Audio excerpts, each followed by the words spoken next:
क्या आपने कभी रात को बिस्तर पर लेटे हुए यह सोचा है कि मेरे पास सब कुछ तो है, फिर यह खालीपन क्यों है? एक अच्छी नौकरी है, बैंक में पैसे हैं, परिवार है, दोस्त हैं, और फिर भी सीने के बीचों बीच एक अजीब सा सूनापन रहता है। एक बेचैनी जो रात को नींद नहीं आने देती और दिन में भी पीछा नहीं छोड़ती। आप चाहकर भी किसी को समझा नहीं पाते क्योंकि शब्द कम पड़ जाते हैं और सामने वाला समझता है कि इसे क्या तकलीफ है, इसके पास तो सब कुछ है। यही सबसे बड़ा दर्द है ना, वो दर्द जिसका कोई नाम नहीं होता। आज की इस भागती दौड़ती दुनिया में हम सक्सेस के पीछे इतनी तेजी से भाग रहे हैं कि हमें पता भी नहीं चला कब हम खुद से बिछड़ गए। हम प्रमोशन पाते रहे, टारगेट्स पूरे करते रहे, लाइक्स और कमेंट्स बटोरते रहे, और इस सब के बीच हमारी अपनी आत्मा कहीं पीछे छूट गई। हम इतने बिजी हो गए जीना दिखाने में कि असल में जीना ही भूल गए। लेकिन दुनिया के एक कोने में एक पूरी कौम है जो सदियों से इस राज को जानती है। जापान एक ऐसा देश जहां भूकंप आते हैं, तूफान आते हैं और इतिहास के सबसे भयानक हादसे हुए हैं, फिर भी वहां के लोगों के चेहरे पर एक अजीब सी शांति रहती है। एक ठहराव, एक सुकून जो हम भारतीयों को बड़ा हैरान करता है। यह कोई मैजिक नहीं है, यह कोई दवाई नहीं है, यह है उनका नजरिया, जीने का एक तरीका जो उन्होंने अपनी रगों में उतार लिया है और जिसे वह कहते हैं कोकोरो। कोकोरो यानी वो जगह जहां आपका दिल, आपका दिमाग और आपकी आत्मा तीनों एक साथ रहते हैं। वो जगह जो सच में आप हैं, ना आपकी जॉब टाइटल, ना आपका बैंक बैलेंस, ना आपकी सोशल मीडिया प्रोफाइल। स्वागत है दोस्तों आपका आपके अपने चैनल साहित्य कहानी सुनो पर। आज हम बेथ कैम्पटन की मशहूर किताब Kokoro, Japanese wisdom for a life well lived के जरिए एक ऐसी यात्रा पर चल रहे हैं जो सीधे आपके दिल के उस कोने में जाती है जहां असली सुकून छिपा है। तो चलिए आज उस रास्ते को फिर से ढूंढते हैं। आज अपने कोकोरो से मिलते हैं और हृदय, मन और आत्मा के इस संगम को गहराई से समझते हैं। क्या आपने कभी महसूस किया है कि आप सब कुछ सही कर रहे हैं, अच्छी नौकरी, बढ़िया घर, दोस्तों के साथ घूमना फिरना, फिर भी अंदर कहीं ना कहीं कुछ खाली सा लगता है? लेखिका बेथ कैम्पटन अपनी किताब में हमें इसी अधूरी पहेली का जवाब देती हैं। वो शब्द है कोकोरो। वैसे तो डिक्शनरी में इसका मतलब दिल या दिमाग लिखा मिल जाएगा, लेकिन असल में यह इन दोनों से कहीं ज्यादा गहरा है। यह आपकी वो भीतरी आवाज है जो तब सुनाई देती है जब बाहर का शोर शांत हो जाता है। यह वो जगह है जहां आपकी भावनाएं, आपकी बुद्धि और आपकी रूह एक साथ आकर गले मिलती हैं। आज की भागदौड़ भरी दुनिया में हम एक मशीन की तरह बन गए हैं। हम सुबह उठते हैं, ईमेल्स चेक करते हैं, ऑफिस की डेडलाइंस पूरी करते हैं और रात को थक कर सो जाते हैं। इस बीच हम अपनी बाहरी दुनिया को सजाने में इतने मशरूफ हो जाते हैं कि अपनी भीतरी दुनिया को देखना ही भूल जाते हैं। साहित्य कहानी सुनो के प्यारे दोस्तों, लेखिका बड़े प्यार से हमें समझाती हैं कि हम अपने कोकोरो से दूर हो गए हैं। जब हम सिर्फ दिमाग से सोचते हैं तो हम लॉजिक और नफे नुकसान में उलझ जाते हैं। जब हम सिर्फ दिल की सुनते हैं तो भावनाओं के बहाव में बह जाते हैं। लेकिन कोकोरो इन दोनों का एक खूबसूरत संतुलन है। यह आपको बताता है कि आपके लिए वास्तव में क्या सही है। जापानी परंपरा में माना जाता है कि कोकोरो हमारे अस्तित्व का असली केंद्र है। आप जो भी काम करते हैं, चाहे वह किसी की मदद करना हो या कोई कला बनाना, वो आपके कोकोरो से जन्म लेता है। बेथ कैम्पटन हमें आमंत्रित करती हैं कि हम रुकें, एक गहरी सांस लें और खुद से जुड़े। वो कहती हैं कि आत्म खोज की यात्रा कहीं बाहर जाने से नहीं, बल्कि अपने अंदर झांकने से शुरू होती है। जैसे जैसे आप इस बात की गहराई में उतरते हैं, आपको एहसास होता है कि शांति बाहर की किसी चीज में नहीं, बल्कि अपने अंदर के इस कोकोरो को पहचानने में है। यह एक ऐसी मजबूत नींद की तरह है जो हमें याद दिलाती है कि हम सिर्फ हाड़ मांस का शरीर नहीं हैं, बल्कि हम एक ऐसी ऊर्जा हैं जिसका केंद्र बेहद पवित्र और शांत है। इसी भीतरी शांति से जुड़ा एक और खूबसूरत जापानी दर्शन है जिसे माँ कहा जाता है। क्या आपने कभी सोचा है कि संगीत इतना मधुर क्यों लगता है? सिर्फ इसलिए नहीं कि उसमें सुंदर सुर होते हैं, बल्कि इसलिए क्योंकि उन सुरों के बीच में छोटे छोटे मौन यानी साइलेंस होते हैं। अगर वह खामोशी ना हो तो संगीत सिर्फ एक शोर बनकर रह जाएगा। जापानी संस्कृति में इसी खाली स्थान या विराम को माँ कहा जाता है। आज की भागदौड़ भरी जिंदगी में हम इतने व्यस्त हो गए हैं कि हमें खाली बैठना एक गुनाह जैसा लगता है। हमें लगता है कि अगर हम हर वक्त कुछ ना कुछ नहीं कर रहे तो हम अपना समय बर्बाद कर रहे हैं। लेकिन यह खालीपन कोई बर्बादी नहीं, बल्कि एक पवित्र जगह है जहां हमारी आत्मा खुलकर सांस लेती है। सोचिए, अगर एक कमरा सामान से पूरी तरह ठसाठस भरा हो तो क्या आप वहां चैन से बैठ पाएंगे? नहीं, कमरे की खूबसूरती उस खाली जगह में होती है जहां आप चल सकते हैं, बैठ सकते हैं और सुकून महसूस कर सकते हैं। हमारा जीवन भी उस कमरे जैसा ही है। जब हम अपने दिन भर के शेड्यूल में थोड़ा सा यानी विराम शामिल करते हैं तो हमारे विचारों को ठहरने का मौका मिलता है। यह विराम कुछ भी हो सकता है, जैसे सुबह की चाय बिना फोन देखे पीना, खिड़की से बाहर बादलों को निहारना या बस आंखें बंद करके गहरी सांस लेना। जब हम रुकते हैं तभी हम असल में देख पाते हैं कि हम कहाँ जा रहे हैं और हम कितने खुश हैं। हम एक ऐसी दुनिया में रहते हैं जहां हर चीज परफेक्ट होनी चाहिए, चेहरा बेदाग हो, करियर शानदार हो और घर शीशे जैसा चमकता हो। लेकिन क्या सच में कुछ भी हमेशा के लिए परफेक्ट रह सकता है? यही जन्म होता है जापान के सबसे खूबसूरत दर्शन का, जिसे वाबी साबी कहते हैं। यह हमें सिखाता है कि असली खूबसूरती उन चीजों में होती है जो थोड़ी पुरानी हैं, थोड़ी अधूरी या टूटी हुई हैं और जो वक्त के साथ बदल रही हैं। यह परफेक्शन की उस थका देने वाली दौड़ से हमें आजादी दिलाता है और हमें अपनी कमियों में छिपे हुए सौंदर्य को देखने की एक नई नजर देता है। इसे समझने का सबसे प्यारा तरीका है किंतसुगी की कला। जापान में जब कोई मिट्टी का बर्तन टूट जाता है तो उसे फेंकने के बजाय सोने की परत से जोड़ा जाता है। वो बर्तन जुड़ने के बाद पहले से भी ज्यादा कीमती और सुंदर दिखने लगता है, क्योंकि अब उसकी दरारें उसकी ताकत और इतिहास की गवाह बन जाती हैं। हमारे घाव, हमारी असफलताएं और हमारे जीवन के उतार चढ़ाव भी ठीक वैसे ही हैं। वे हमें कमजोर नहीं बनाते, बल्कि हमें एक अनोखी और खूबसूरत कहानी देते हैं। जब आप अपनी कमियों को छिपाने के बजाय उन्हें अपना लेते हैं, तब आप सच्चे अर्थों में स्वतंत्र हो जाते हैं। अपनी झुर्रियों, अपनी गलतियों और अपनी सादगी में मुस्कुराना ही असल में वाबी साबी की जिंदगी जीना है। क्या आपने कभी सोचा है कि कुछ लोग हर सुबह इतनी ऊर्जा और मुस्कुराहट के साथ कैसे उठ जाते हैं, जैसे उनके पास कोई जादुई चाबी हो जो उनके दिन को खुशियों से भर देती है? इसे जापानी लोग इकिगाई कहते हैं। सरल शब्दों में कहें तो इकिगाई आपके जीने की वजह है। यह वो खास मकसद है जो आपके जीवन में रंग भरता है और आपको एहसास दिलाता है कि आपका होना इस दुनिया के लिए कितना जरूरी है। अक्सर हमें लगता है कि जीवन का उद्देश्य कोई बहुत बड़ी सफलता, ढेर सारा पैसा या कोई महान पद हासिल करना है। लेकिन सच बात यह है कि इकिगाई कोई पहाड़ जैसा बड़ा लक्ष्य नहीं है। यह तो उन छोटी छोटी खुशियों में छिपा होता है जिन्हें हम अक्सर अनदेखा कर देते हैं, जैसे सुबह की ताजी हवा में चाय की चुस्की लेना, किसी की निस्वार्थ मदद करना या अपना कोई मनपसंद काम करना। इकिगाई का असली जादू किसी बड़ी मंजिल पर पहुंचने में नहीं, बल्कि हर दिन के छोटे छोटे पलों को पूरी शिद्दत से जीने में है। इसे समझने के लिए हमें 4 खास रास्तों के मिलन बिंदु को देखना होगा। पहला, वो काम जिससे आपको बेइंतहा मोहब्बत है। दूसरा, वो हुनर जिसमें आप बहुत माहिर हैं। तीसरा, वो चीज जिसकी इस दुनिया को जरूरत है।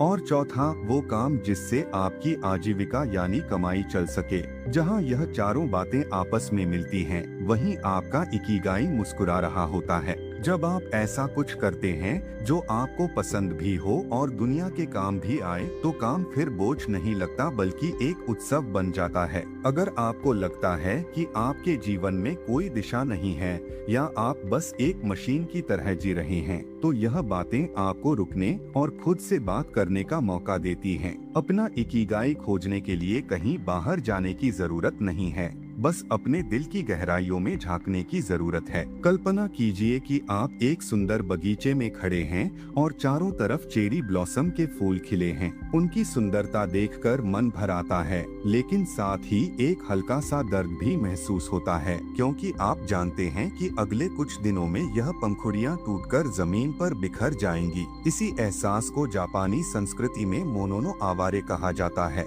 यह कोई दुख भरी बात नहीं है, बल्कि जीवन का सबसे गहरा सच है। जब हम किसी चीज के खत्म होने की संभावना को स्वीकार कर लेते हैं, तब हम उस चीज की असली कदर करना सीखते हैं। असल में यह दर्शन हमें सिखाता है कि जिंदगी में कुछ भी स्थायी नहीं है, ना यह मौसम, ना हमारी खुशियाँ और ना ही हमारी परेशानियाँ। अगर फूल कभी ना मुरझाते तो शायद हम उन्हें कभी इतनी गहराई से निहारते भी नहीं। जब हम यह जान लेते हैं कि आज का यह पल दोबारा कभी नहीं लौट कर आएगा, तो हम अपने रिश्तों को ज्यादा वक्त देने लगते हैं और छोटी छोटी खुशियों को पूरी तरह महसूस करते हैं। परिवर्तन से डरने के बजाय उसे गले लगाना ही वर्तमान में जीने की असली कला है। क्या आपने कभी किसी ऐसे इंसान को देखा है जो अपना काम इतनी तन्मयता से करता है कि उसे आसपास की खबर ही नहीं रहती? जापान में ऐसे लोगों को शोकुनिन कहा जाता है, लेकिन शोकुनिन का मतलब सिर्फ एक हुनरमंद कारीगर नहीं होता, बल्कि यह एक ऐसी भावना है जहां इंसान अपने काम को ही भगवान की इबादत समझने लगता है। एक शोकुनिन कभी भी काम को सिर्फ पैसे कमाने का जरिया नहीं मानता। उसके लिए उसकी कला ही उसकी पहचान और उसके जीवन का सबसे बड़ा उद्देश्य होती है। चाहे वह एक छोटा सा मिट्टी का बर्तन बनाने वाला कुम्हार हो या दुनिया का सबसे बेहतरीन शेफ, उनकी खासियत यह है कि वे हर काम में अपनी पूरी आत्मा डाल देते हैं। वे सिर्फ परिणाम के पीछे नहीं भागते, बल्कि वे उस काम को करने की प्रक्रिया से प्यार करते हैं। हमें भी अपने रोजमर्रा के कामों में, चाहे वह ऑफिस की कोई रिपोर्ट लिखना हो या घर पर खाना बनाना, इसी भावना को लाना चाहिए। जब आप किसी काम को पूरे होश और प्यार के साथ करते हैं, तो वह काम बोझ नहीं रहता, बल्कि एक साधना बन जाता है। यही वह रास्ता है जो एक साधारण इंसान को असाधारण बना देता है। जरा सोचिए, आप अपने किसी पुराने दोस्त के साथ चाय पी रहे हैं। वही पुरानी जगह, वही पसंदीदा चाय और वही जानी पहचानी बातें। पहली नजर में लगता है कि यह तो रोज की बात है, इसमें नया क्या है? लेकिन जापानी दर्शन इचिगो इचिए हमें एक बहुत ही गहरी और खूबसूरत बात सिखाता है। इसका सीधा सा मतलब है एक समय, एक मुलाकात। यह हमें याद दिलाता है कि भले ही आप उसी दोस्त से कल फिर मिलें, लेकिन जो पल आप अभी जी रहे हैं वो ब्रह्मांड के पूरे इतिहास में दोबारा कभी नहीं लौटेगा। आज की हंसी, आज की वह हल्की सी हवा और आज का आपका मिजाज, सब कुछ इतना अनोखा है कि इसे दोबारा रिप्ले नहीं किया जा सकता। जापान के पारंपरिक चाय समारोह में चाय पीना सिर्फ प्यास बुझाना नहीं है, बल्कि एक साधना है। वहाँ हर घूंट को पूरी जागरूकता के साथ पिया जाता है, जैसे कि वह दुनिया की आखिरी और सबसे कीमती चीज हो। जब आप इस भावना के साथ किसी से मिलते हैं, तो आपकी पूरी ऊर्जा उस इंसान और उस पल पर केंद्रित हो जाती है। आप सिर्फ वहाँ शरीर से मौजूद नहीं होते, बल्कि आपका मन और आत्मा भी वहीं होती है। लेकिन आज की भागदौड़ भरी जिंदगी में हम इस जादू को खोते जा रहे हैं। आज हम किसी खूबसूरत नज़ारे को अपनी आंखों से देखने के बजाय उसे अपने फोन के कैमरे में कैद करना ज्यादा पसंद करते हैं। हम दोस्तों के साथ बैठे होते हैं, लेकिन हमारा ध्यान इस बात पर होता है कि इसकी फोटो सोशल मीडिया पर कैसी लगेगी। जब हम किसी पल को कैद करने की कोशिश करते हैं, तो अक्सर हम उस पल को जीना भूल जाते हैं। इचिगो इचिए हमें सिखाता है कि हम अपने रिश्तों में पूर्ण उपस्थिति लेकर आएं। जब आप अपने बच्चे से बात करें, तो सिर्फ उसकी बात सुने नहीं, बल्कि उसे महसूस करें। जब आप अपने जीवन साथी के साथ बैठें, तो फोन को दूर रखकर उनकी आंखों में छिपे भावों को समझें। हर मुलाकात एक तोहफा है, जिसे बिना किसी शर्त के स्वीकार करना चाहिए। क्या आपने कभी गौर किया है कि जब हम किसी को दिल से शुक्रिया कहते हैं, तो हमें अंदर से कितनी शांति मिलती है? जापानी संस्कृति में इसी एहसास को कांशा कहा जाता है, लेकिन यह सिर्फ ऊपर ऊपर से कहा गया कोई औपचारिक शब्द नहीं है, बल्कि एक गहरी भीतरी भावना है। कांशा का मतलब है अपने जीवन की हर छोटी बड़ी चीज के प्रति नतमस्तक होना। जापान में लोग खाना खाने से पहले हाथ जोड़कर इतादाकिमासु कहते हैं, जिसका अर्थ है कि वे उस भोजन को देने वाले किसान, प्रकृति और पकाने वाले के प्रति अपना गहरा आभार प्रकट कर रहे हैं। अक्सर हम उन चीजों के पीछे भागते रहते हैं जो हमारे पास नहीं हैं, और इस चक्कर में हम उन अनमोल चीजों को भूल जाते हैं जो हमारे पास पहले से मौजूद हैं। कांशा हमें सिखाता है कि सुबह की पहली चाय, अपनों की मुस्कुराहट या एक ठंडी हवा का झोंका भी किसी आशीर्वाद से कम नहीं है। जब हमारा ध्यान कमी से हटकर जो पास है उस पर आता है तो मन की सारी व्याकुलता अपने आप शांत होने लगती है। आज हम कंक्रीट के जंगलों के बीच इतने फंस गए हैं कि हमने मिट्टी की खुशबू और पत्तों की सरसराहट को महसूस करना ही छोड़ दिया है। जापानी संस्कृति में शिजेन यानी प्रकृति के साथ हमारे अटूट रिश्ते को बहुत महत्व दिया जाता है।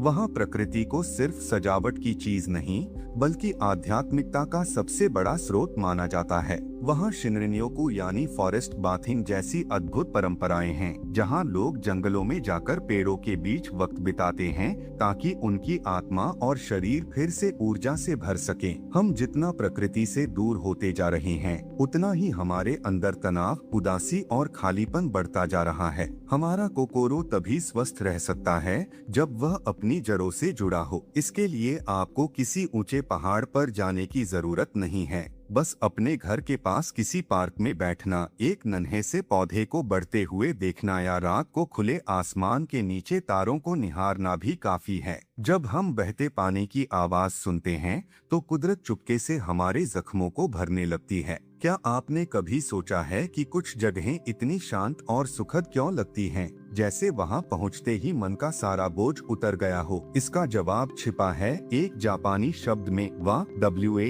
यानी सामंजस्य। एक ऐसा तालमेल जहां हर चीज अपनी सही जगह पर हो और एक दूसरे के साथ प्यार से जुड़ी हो। वह का असली अर्थ यह है कि जब आप अपनी बात कहें तो साथ ही दूसरों की बात को सुनने और समझने के लिए भी अपना मन खुला रखें। यह एक ऐसा संतुलन है जहां हर किसी के विचार को सम्मान मिलता है। जब हम अपने अहंकार को थोड़ा पीछे रखते हैं तो रिश्तों की उलझनें अपने आप सुलझने लगती हैं। अगर आप अपने जीवन में सच्ची शांति चाहते हैं तो दूसरों के साथ मिलकर चलना सीखें। जब हम एक दूसरे का हाथ थामते हैं और सामंजस्य के साथ आगे बढ़ते हैं तो जीवन की राह न केवल आसान हो जाती है बल्कि बेहद खूबसूरत भी लगने लगती है। अक्सर हमें लगता है कि जीवन को बदलने के लिए किसी बहुत बड़े धमाके या रातों रात होने वाले चमत्कार की जरूरत है। हम नए साल के संकल्प लेते हैं, बड़े बड़े सपने देखते हैं और फिर अगले ही दिन हार मान लेते हैं क्योंकि वह पहाड़ जैसा लक्ष्य हमें डराने लगता है।